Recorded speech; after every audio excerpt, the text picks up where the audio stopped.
That's if teammate Alex Tagliani doesn't drive him off the track again. I grabbed him and said, look, no. I said, that's life, it's okay. On the Gold Coast, Melanie Wendt, National 9 News. A runaway's on the loose on the Gold Coast and he's probably looking for a free feed. A Tasmanian devil called Diesel was set free by vandals from his pen at the Currumbin Sanctuary. His buddy Salem decided not to join 5-year-old Diesel on the run. Sanctuary staff say Diesel will be getting hungry. We really think if we don't get Diesel back either tonight or tomorrow night, that this is going to escalate from just vandalism to that this animal will probably die. They say Diesel is shy but could attack if he's cornered. Just ahead tonight, the battle to stop high-rises blocking views of the Story Bridge. And Missy Higgins leaped to stardom.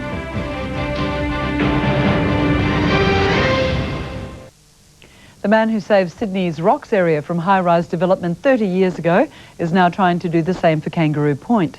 Jack Mundy is urging the government to stop planned apartment buildings that would block the view of a Brisbane icon. 30 years ago, Jack Mundy and his famous green bands saved historic sites in Sydney, the Rocks and Centennial Park. Now he wants to do the same in Brisbane. In many ways, this is similar to the Rocks in Sydney. Built in 1875, Yungabar was a migrant hostel, the first place immigrants to Queensland stayed in. Now a developer has been given the green light to turn it into apartments. As well, 4 7-storey residential blocks are to be built around it. The density of buildings around here, around Yungabar, is going to be so dense it will destroy the character. 3 of the buildings will be right beside the Story Bridge, rising to the level of the roadway, ruining forever, the critics say, the view of an icon. The buildings, I understand, are going to be very close to the bridge and will destroy the views of the bridge. And the pylons of the bridge and the whole atmosphere of the area will be spoiled forever.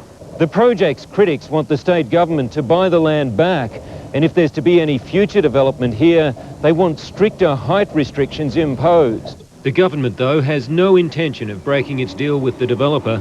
Jack Mundy says it's a sign of the times he doesn't like. The biggest developers in Melbourne, Sydney and Brisbane have inordinate influence on both political parties. Phil Wilmington, National 9 News. In Italy, a train derailment which was a whisker from disaster. Heading north to Milan, the Eurostar stopped just short of a chasm after a flash flood swept away a bridge. The train jumped the track while braking sharply, injuring at least 13 passengers. But the consequences could have been much worse. In the Galapagos Islands, a massive volcanic eruption. The Sierra Negra pushing out rivers of lava in one of the world's most precious wildlife habitats. The eruption is underway on the main island of Isabella, home to giant tortoises, other rare creatures and unusual plants, which helped inspire Charles Darwin's theory of evolution. A summit of Catholic bishops at the Vatican has closed, with Pope Benedict naming 5 new saints at a ceremony in St. Peter's Square. A Chilean priest and 4 others were the first to be canonized by the new Pope, but he has some catching up to do. John Paul created 482 saints, more than any other pope in history. Well, what a journey it's been for singer-songwriter Missy Higgins. After winning a radio contest just a few years ago, she's now Australia's pop princess. The down-to-earth 22-year-old won 5 ARIA awards last night for the debut album she wrote as a schoolgirl. It began in the usual low-key way. Here come the drums, baby, baby, baby. For the 19th time, the Australian music industry was honouring its own, although last night it came close to being a 2-person affair. Missy Higgins, Ben Lee. Missy Higgins, Ben Lee. Between them, Melbourne's Missy Higgins and Sydney's Ben Lee walked away with 8 ARIAs. All right. She, so excited, she proceeded to climb guest presenter David Hasselhoff. Before launching into the title track from The Sound of White, the album that made it all happen.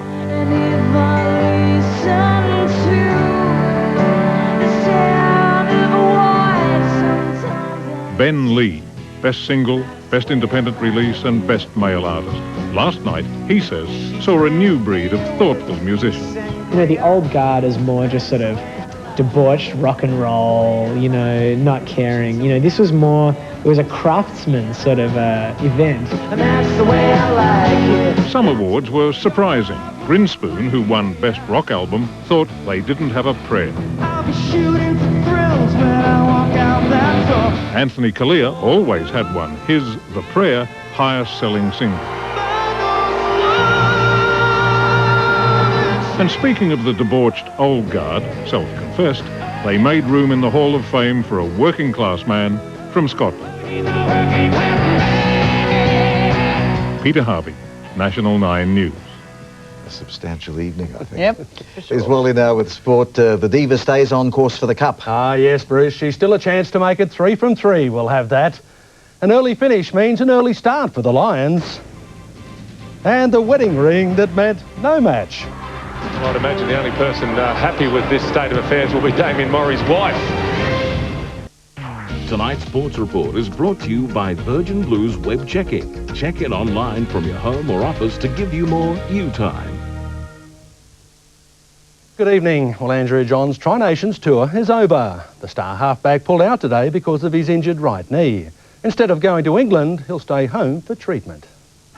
Booked in to see his specialist tomorrow for a final diagnosis of today's scans, Johns is resigned to minor surgery. Yeah, I'm pretty confident it's nothing too major, just might need a clean-up or some floating bone or something there, but it's just restricting the way I play. The team flies out Thursday, and after his recent stint with Warrington, the star half would have loved to tour the UK again, but he's a realist.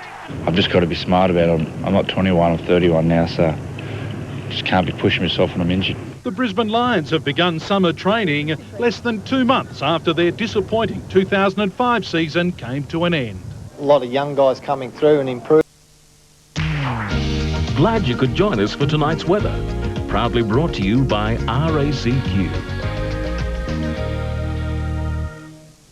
Good evening. It felt unsettled all day in the southeast. This afternoon, storms moved in from the northwest. Only light rain affected parts of Brisbane so far, with better falls around the Granite Belt, and over the last hour or so, Lake Wivenhoe, Warwick and Marburg have had some good rain. We can expect some rain to develop overnight and early tomorrow, with still the chance of more showers and storms for the rest of the week. Looking good. But at the moment in Brisbane, it's on 23 degrees. The humidity is 84%. Barometer's 1,006 and falling. Now today's temperatures, and it was warm and humid. The Gold Coast 20 to 30 degrees, Logan 29, Ipswich had 20 to 31. The city had 20 to 29, 71% humidity at 3 p.m. It was 27 on the Bayside. Redcliffe 28, Caboolture had 29 degrees, and it was 20 to 29 on the Sunshine Coast. Now on the satellite, a surface and upper trough is producing cloud through parts of the state. That's where we're seeing all those showers and storms right up and down the coast of Queensland at the moment. If we look at the chart, there's that surface trough.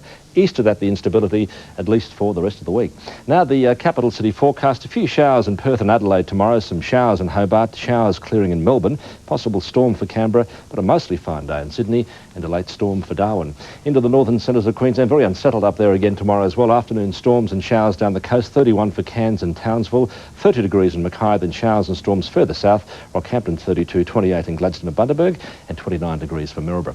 Now Moreton Bay, north to northwest winds 15 to 20 knots, north to northeast to 20 to 30 knots in the afternoon, with a strong wind warning, seas 1.5, offshore 2.5 metres. So Brisbane showers and storms spreading to rain overnight and early tomorrow. Then showers and storms again later tomorrow, 20 to 30 degrees, Ipswich 33. Rain overnight on the coast, then showers and storms later with 29 degrees. And looking further ahead, possible late showers and storms Wednesday, Thursday and Friday, high 20s and low 30s. That's looking great.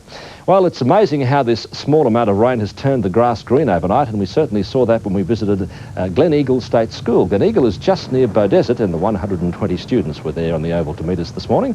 We wasted no time getting into the air-conditioned classroom, though, where our discussion focused on weather and water conservation. They're involved in a project to come up with ideas on saving water, and you can imagine there'll be some pretty good ones from that part of the world. And recently the school has been growing vegetables to promote a healthy lifestyle. And this lot is going to end up, would you believe, in Caesar salads for the canteen all week. But another great visit. Now, before we go, there's the radar. No threat to Brisbane at this stage. All those storms are moving in a southerly direction, but we can expect more for the rest of the week, which is pretty good news, I think. Good news. Good job. Good that Wivenhoe's getting some too. That's how does this Monday? We'll see you tomorrow. Good night.